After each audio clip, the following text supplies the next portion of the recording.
Y seguimos hablando de salud. Hoy queremos hablar concretamente del vapeo. En ocasiones se ha presentado como la alternativa inteligente, entre comillas, al tabaco. Pero queremos ver qué hay de inteligente en este hábito que está cada vez más presente entre los jóvenes. Teresa.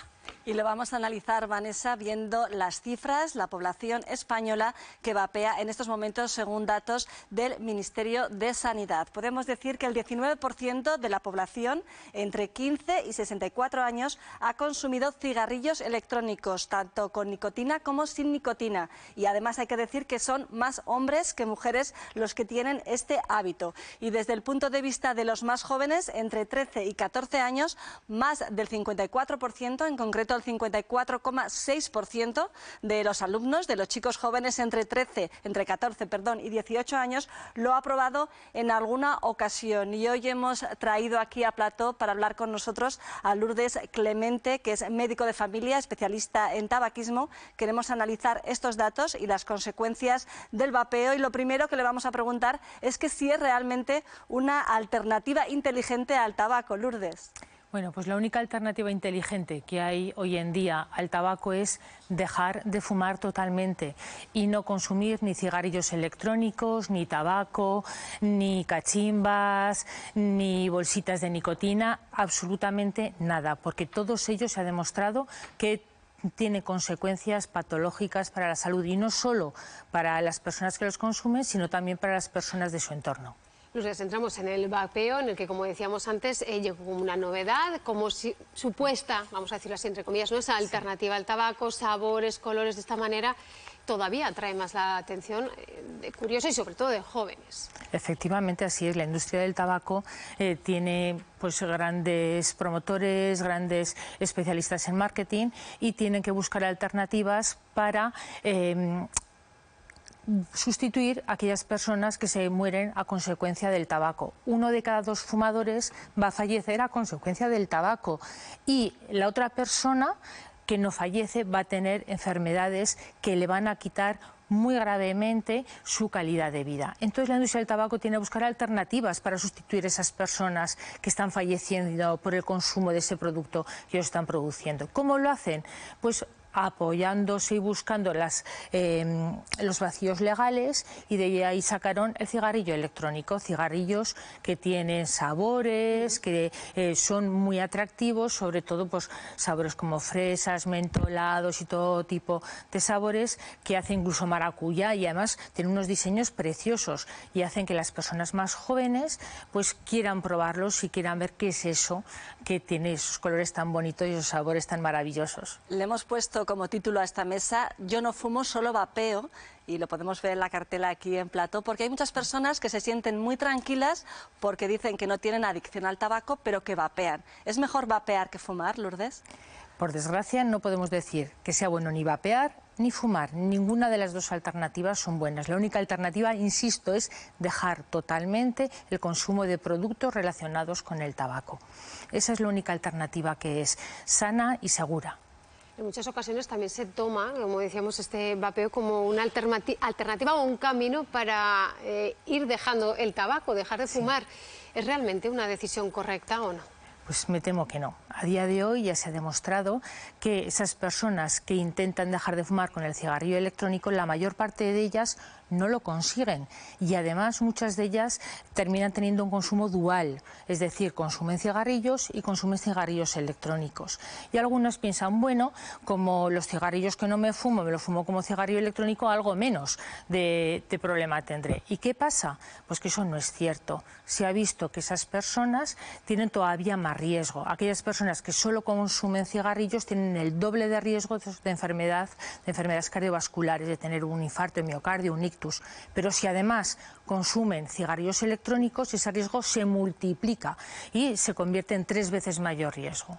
Hemos salido a la calle para preguntar a las personas que vapean si realmente les sirve en ese camino para dejar de fumar, y los que lo hacen convencidos de lo que están haciendo, si les gusta y por qué. Yo suelo hacerlo por el sabor más que nada, porque el tabaco no me gusta, entonces me elijo algún líquido que me gusta y por eso es lo que vapeo. Empecé a vapear por la típica moda de hace unos años, a ver si podía conseguir dejar de fumar, pero al final sales de fiesta y lo que te apetece es un cigarro. Es verdad que para dejar de fumar igual no sirve, pero peor que el tabaco a mí no me parece, porque yo con el tabaco me levantaba con unas toses que alucinas y con el vapor no. La gente lo agarra para dejar el cigarro, pero también está el proceso inverso. Yo lo que veo es que últimamente el uso del vapor es más frecuente en jóvenes. Ahora hay gente que fuma vapor, fuma tabaco y todo, está haciendo todo. Vapeé antiguamente, pero que es de tabaco al final, cada cigarro siempre. Bueno, pues hemos escuchado ya a los aragoneses y lo que vamos a hacer ahora es vamos a conocer qué es realmente un vapor y para esto pues vamos a saludar, vamos a hablar ya con Jesús Aranzo, él es catedrático del Departamento de Química Analítica de la Universidad de Zaragoza. Muy buenas tardes. Muy buenas tardes por estar aquí con vosotros y poder comentar algunas de las cosas que se están debatiendo en el estudio. Vamos a empezar, si le parece, por saber en qué consiste un vapor, que lo vemos, ese cigarrillo electrónico, vapor. Bueno, como su nombre indica, vapor, que también se le conoce como vapeador electrónico, cigarrillo electrónico, vapeador, actualmente también se le conoce como e-cig de cigarro, pues no es nada más que un dispositivo que tiene la particularidad de que al calentar un líquido que tiene dentro, el originar un spray, originar un aerosol. ¿Qué es un aerosol?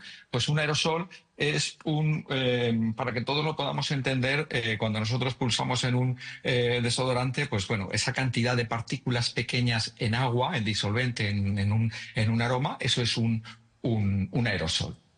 Yo te querría preguntar, Jesús, hola, buenas tardes, ¿qué sustancias tiene el vapeador? Porque parece que es vapor, pero tiene unas sustancias que inhalamos en el momento que tenemos este hábito, que vapeamos.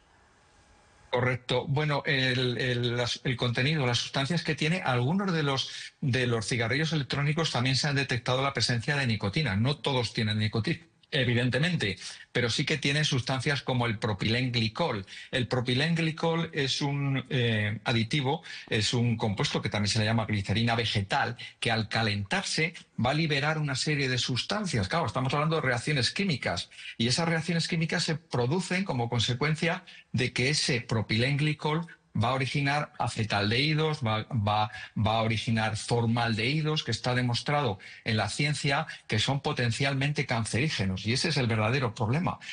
No solamente el líquido que provoca ese tipo de sustancias al ser calentado y provocar el aerosol, sino incluso las baterías o incluso lo que va a provocar ese calentamiento, pues a veces tienen metales como el níquel, el cromo, que originan también compuestos tóxicos que son bastante dañinos para la salud y que la doctora que está en el estudio seguro que corroborará este hecho de que hay enfermedades debidas a metales pesados, pues en hígado, por ejemplo, ¿no?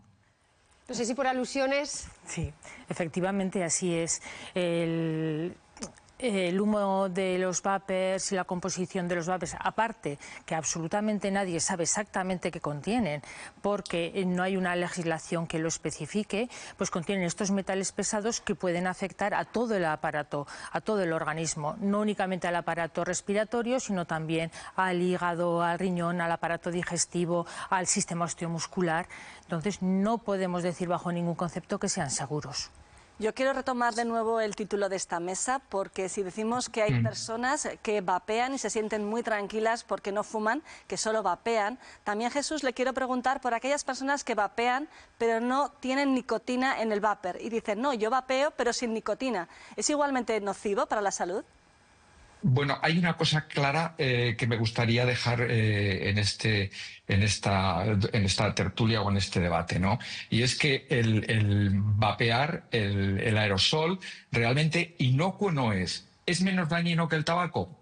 Seguramente sí. ¿Por qué? Porque en el tabaco, cuando quemamos tabaco, que esa es la diferencia, quemamos un sólido, pues ahí se producen del orden de 8.000, 9.000 tipos de sustancias químicas, que son algunas de ellas muy dañinas para nuestro organismo, como ha quedado demostrado científicamente. Con el vapeo sí que que es menos dañino, pero no es inocuo.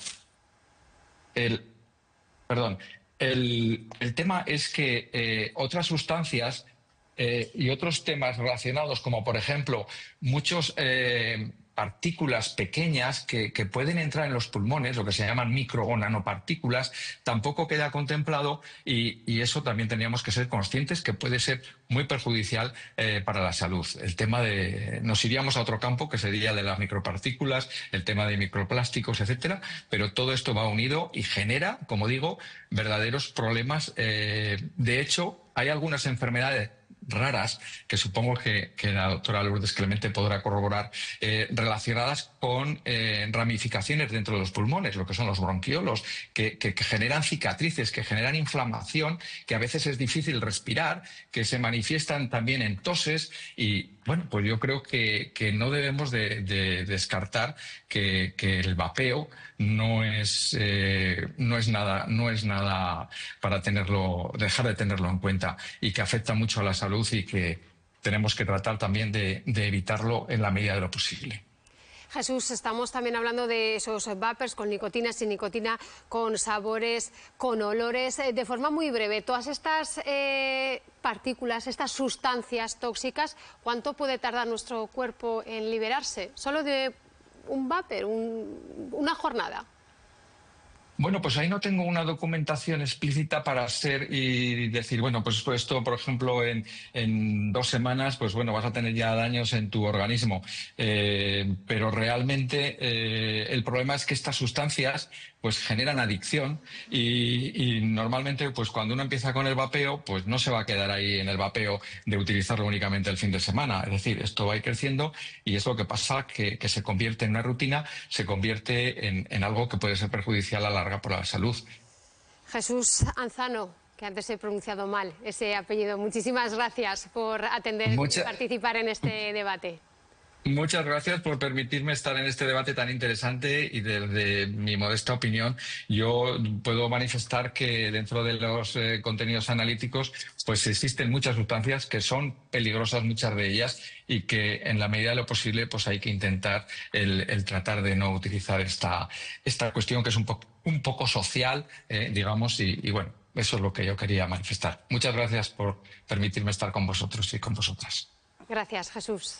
Yo, Vanessa, querría hablar de nuevo de cifras, porque estamos hablando de cómo los jóvenes se están viendo muy perjudicados, se están acercando mucho a estos vapers, pero aprovechando que está aquí Lourdes y que es médico, también querría hablar de una enfermedad que se ha ya analizado como que se ha hecho una relación muy cercana con los vapers, como que se ha hecho una relación directa entre los vapers y esta enfermedad. Efectivamente, es una enfermedad que no existía antes de existir los vapers, que es lo que se llama EVALI, que lo que en nuestro idioma lo podríamos decir como es una neumonía lipoidea. Esta neumonía lipoidea está debida a que determinadas sustancias que se liberan en el cigarrillo electrónico no son solubles en agua. Entonces, al no ser solubles en agua, van precisamente a los bronquiolos terminales, donde nos decía nuestro compañero, y evitan que se produzca este intercambio de gases. Y esto nos provoca las neumonías lipoideas o EVALI. Es una enfermedad que no existía hasta ahora, es una enfermedad que ha traído el vapeo y que se conoce como palomitas de maíz. Efectivamente, porque la imagen radiológica es en palomitas de maíz.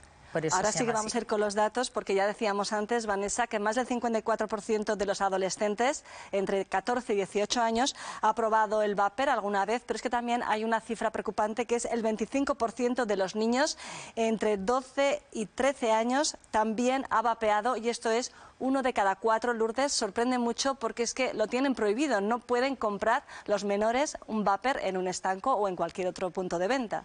Exactamente. ¿Por qué lo han probado? Pues unas veces se lo han cogido a sus padres cuando sus padres no estaban delante de ellos, otras veces han sido los hermanos mayores los que se los han ofrecido, o simplemente el grupo. En muchos sitios pues se van cuadrillas de distintas edades, y esto hace pues que se pasen los cigarrillos como se pueden pasar otro tipo de sustancias.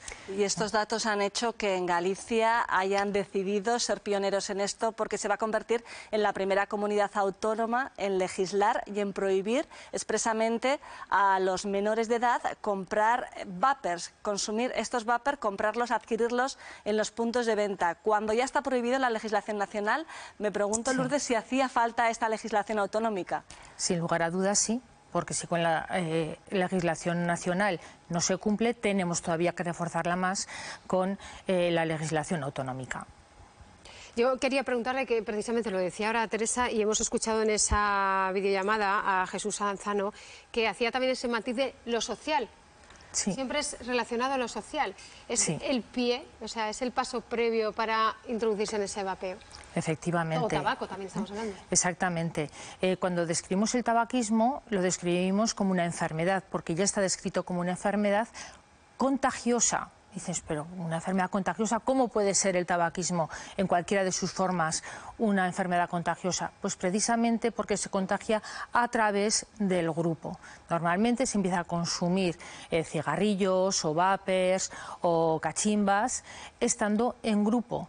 Y aquellas personas que cuando te lo ofrecen no lo coges, parece que eres el raro.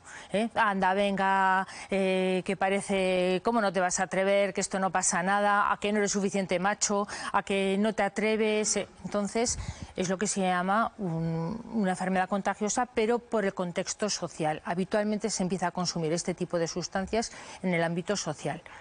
Y luego otro problema que tienen es que nos lleva al consumo de otro tipo de tóxicos. Recientemente se ha publicado un metaanálisis en diciembre del 24 en el cual se vio que el consumo de cualquier tipo de cigarrillo electrónico o de vapor llevaba al consumo de tabaco, al consumo de hachís y además al consumo perjudicial de alcohol. Hemos hablado ya de Galicia, pero querría hablar también de cómo está la normativa en estos momentos en España. Lourdes, podemos decir que está prohibido por la ley de 2005, que es una ley en la que todavía en ese año no existían los vapor, y lo que está prohibido es la venta a menores de todo lo que incite a fumar. Esto va desde un vapor hasta un cigarrillo de chocolate.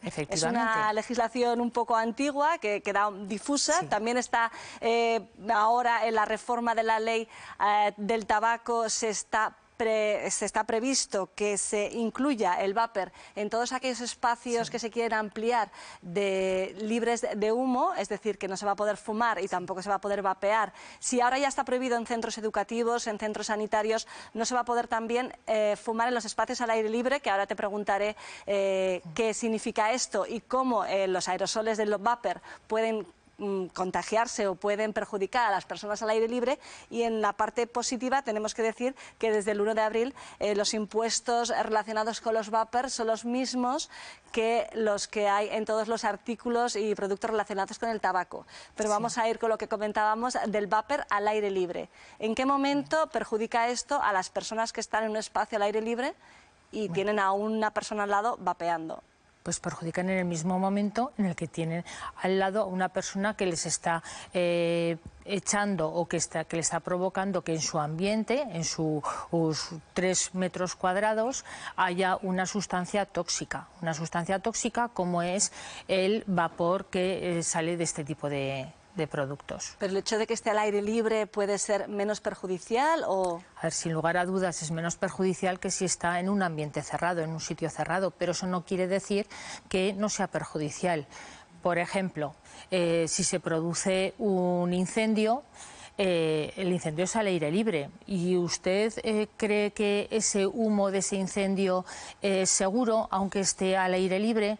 En estos incendios que ha habido este verano, ¿usted le diría a la población que se pusiera alrededor del lugar que se está incendiando y que estuvieran tranquilos, que no pasa nada con ese humo?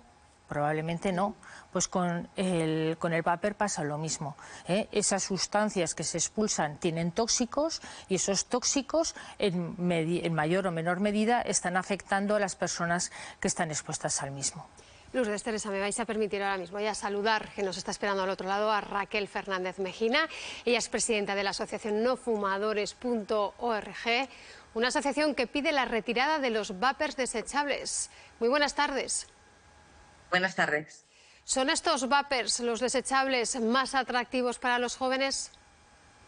Sí, son más atractivos y además son más accesibles.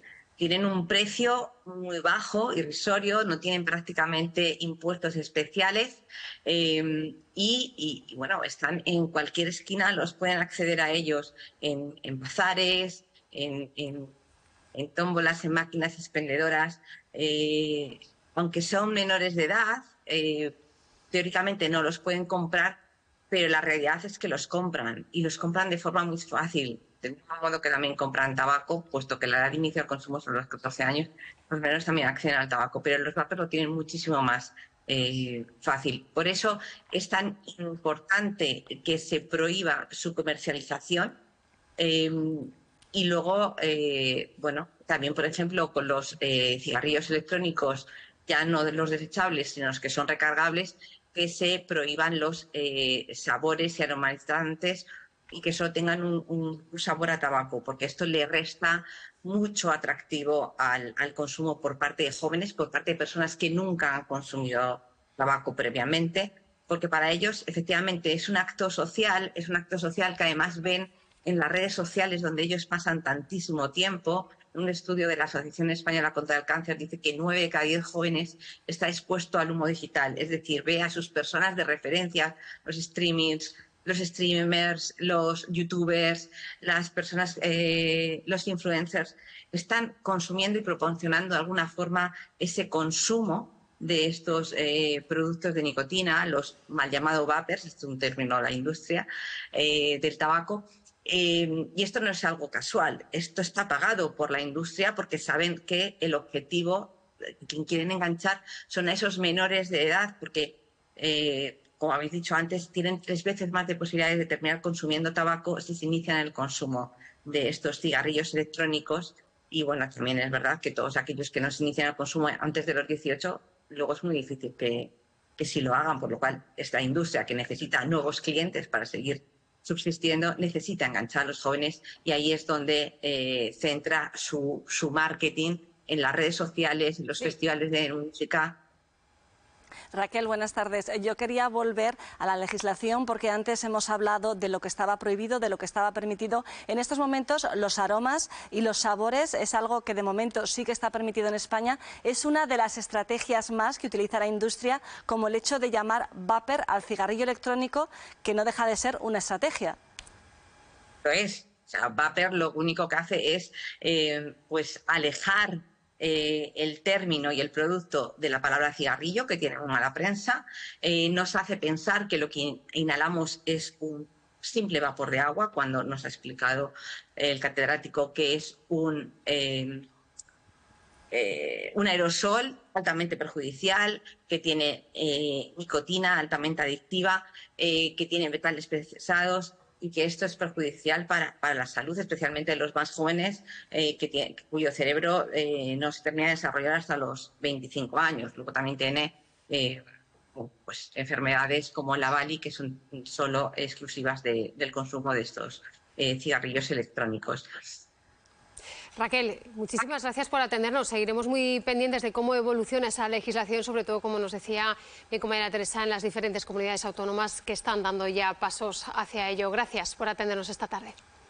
A vosotros un saludo. Vanessa, yo querría hablar de esa ley de 2005 que no incluía los vapor porque no existían, pero es que tampoco incluía otras sustancias o otros métodos de fumar, como la cachimba o también las bolsas de nicotina, que preocupan mucho a los médicos. Lourdes. Exactamente, porque existe un vacío legal en estos momentos y el próximo Real Decreto queremos que se equipare cualquier producto de tabaco a la legislación de cigarrillos. Existe la falsa creencia también, porque la industria del tabaco se ha encargado de extenderla, como que fumar cachimbas pues no pasa nada, que como el agua que hay abajo parece que nos filtra los tóxicos, pues no pasa nada por fumar cachimbas. Y no es eso, sino que incluso las cachimbas son mucho más tóxicas que los cigarrillos. ¿Por qué? Porque ese agua no filtra absolutamente nada y el consumir una cachimba equivale a fumarse una sola cachimba, a fumarse 1,5 paquetes de cigarrillos. Además de todos los metales pesados que están absorbiendo directamente. Y además puede provocar enfermedades infecciosas, porque al compartir las mangueras, pues se multiplica todavía más el riesgo, ya no solo a largo plazo, sino a corto plazo con enfermedades infecciosas. ¿Y qué pasa con las bolsas de nicotina? Pues que no hay legislación, que son muy nuevas, muy nuevas. La industria del tabaco siempre va por delante de lo que es la legislación y nos los venden como nicotina sintética que no tiene ningún tipo de efectos secundarios. Pues sí que los tiene. El primero de todos, que provoca una altísima dependencia. Además, algunas de estas bolsas de nicotina tienen concentraciones de nicotina muy superiores a las de los cigarrillos. Por lo tanto, todavía provocan más dependencia, más consumo y mayor probabilidad de desarrollar estas enfermedades. Datos los que nos has aportado, Lourdes, y todos nuestros invitados, que quizá muchos de nosotros desconocíamos y que dándolos a conocer, pues igual más de uno o una les haga frenar esa intención de coger ese vapor, esa cachimba o el tabaco. Gracias por aportarnos todos esos datos. Muchísimas gracias a vosotros. Aquí también a ti, Teresa.